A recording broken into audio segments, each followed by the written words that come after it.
ओम ओम। नमस्कार। रियल ज्योतिष में आपका स्वागत है। दोस्तों, आज हम बात करेंगे लॉर्ड राहु की। जब लॉर्ड राहु सेकंड हाउस में आकर बैठते हैं तो इंसान की क्या पर्सनालिटी होती है, उसमें क्या क्या प्रेडिक्शंस हो सकती हैं। क्या आपके दिमाग में भी 24 घंटे बस एक ही बात चलती रहती है कि मैं अपना पैसा कैसे बढ़ाऊं, करोड़पति कैसे बनूं? अगर हाँ, तो कॉन्ग्रेचुलेट कीजिए, आपकी कुंडली के सेकंड हाउस में राहु बैठे हैं। देखिए, शास्त्रों में कहा गया है कि सेकंड हाउस राहु का मतलब एक ऐसा सांप जो आपकी दौलत, आपकी फैमिली और आपके एक्यूमुलेटिव वेल्थ पर कुंडली मार के बैठे हैं। ये एक अल्टीमेट धन योग होता है। जब भी राहु का कनेक्शन सेकंड हाउस या सेकंड लॉर्ड से बनता है तो इंसान बेहिसाब पैसा कमाता है अपनी पूरी लाइफ में, और राहु की महादशा और अंतरदशा में। लेकिन इस पैसे के पीछे एक भयानक सच छुपा है। आपके जन्म लेते ही फैमिली के साथ क्या कोई धोखा हुआ था? आप एक बार अपनी फैमिली से कंफर्म कीजिएगा। आपके खाने की आदतें ऐसी क्यों हैं, और क्यों आपके दिया हुआ पैसा कभी किसी कोई लौटा नहीं पाता? आज राहु इन सेकंड हाउस के सारी प्रिडिक्शंस आपके साथ शेयर करेंगे। वीडियो को अंत तक जरूर देखना, क्योंकि लास्ट में एक ऐसी रेमेडी बताऊंगा जो आपका बैंक बैलेंस बदल देगी। चलिए, सबसे पहले बात करते हैं पैसे की। नेचुरल जोडियक साइन जो 11th लॉर्ड राहु का एक्वेरियस जो होते हैं, जब वो सेकंड हाउस जो कि वेल्थ का हाउस है उसमें आते हैं तो ये एक नेचुरल धन योग बनता है। आपकी कोर कॉम्पिटेंसी ही पैसा कमाना है। इस एनर्जी को कभी वेस्ट मत करना। लेकिन इसका एक बड़ा अजीब नियम है। आपकी वजह से लाइफ में बहुत सारे लोग कामयाब होंगे, उनका एलिवेशन होगा। क्यों? वो इसलिए क्योंकि आपके कंधों पर दूसरों का बोझ उठाने की ही लिखी है। आप लोगों को आप भला करते जाओगे, और राहु जब आपको सोते जागते इतना पैसा देंगे, आप लोगों का भला करते हुए जाओगे, और राहु आपको सोते जागते बस पैसा बढ़ाने के तरीके सिखाते रहेंगे। लेकिन एक बात हमेशा याद रखना, आप जिनको भी पैसा देंगे वो कभी आपको पैसा वापस लौटा लौटा नहीं पाएंगे। अगर आपने किसी को भी पैसा उधार दिया तो समझ लो वो डूब गया। और मजे की बात यह है कि जिसने भी आपसे पैसा लिया है ना, उसकी लाइफ डिस्ट्रॉय हो जाएगी। वो कभी आपका पैसा लौटा नहीं पाएगा। सो कभी भी किसी को उधार मत देना, पहला चीज। दूसरी चीज, अगर किसी को उधार दिया भी है तो उनसे कुछ पैसे फालतू लेकर वापस लेना।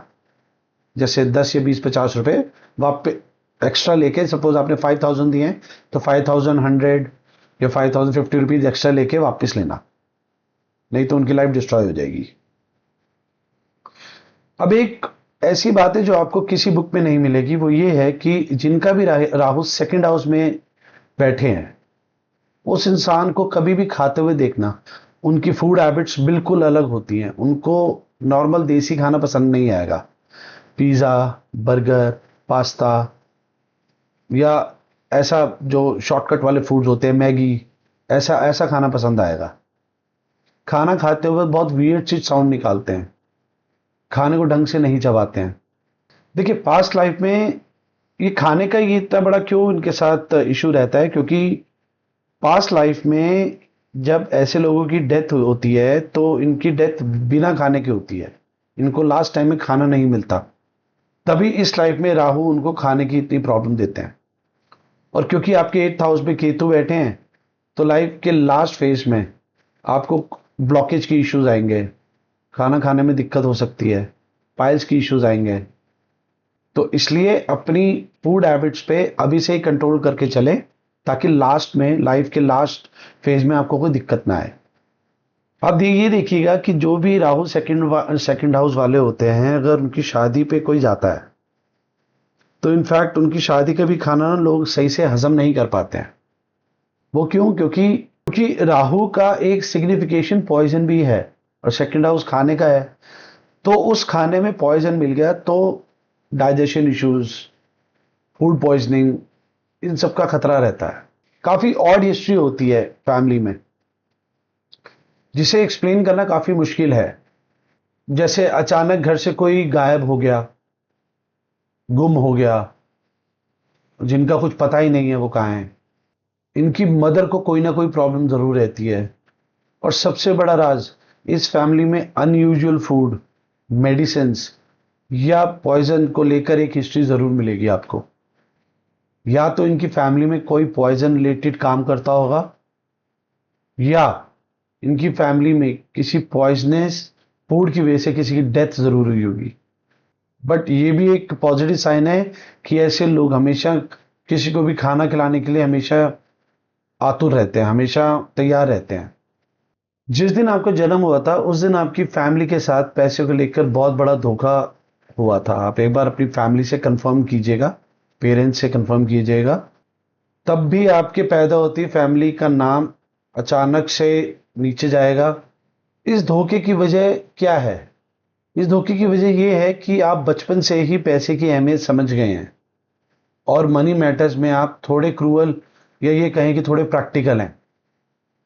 लेकिन याद रखिए, आपके डिपॉजिटर की पोजीशन अगर अच्छी हुई तो इसी डिप्रेशन के बाद पूरी दुनिया में आपकी फैमिली का नाम आप ही की वजह से रोशन होगा।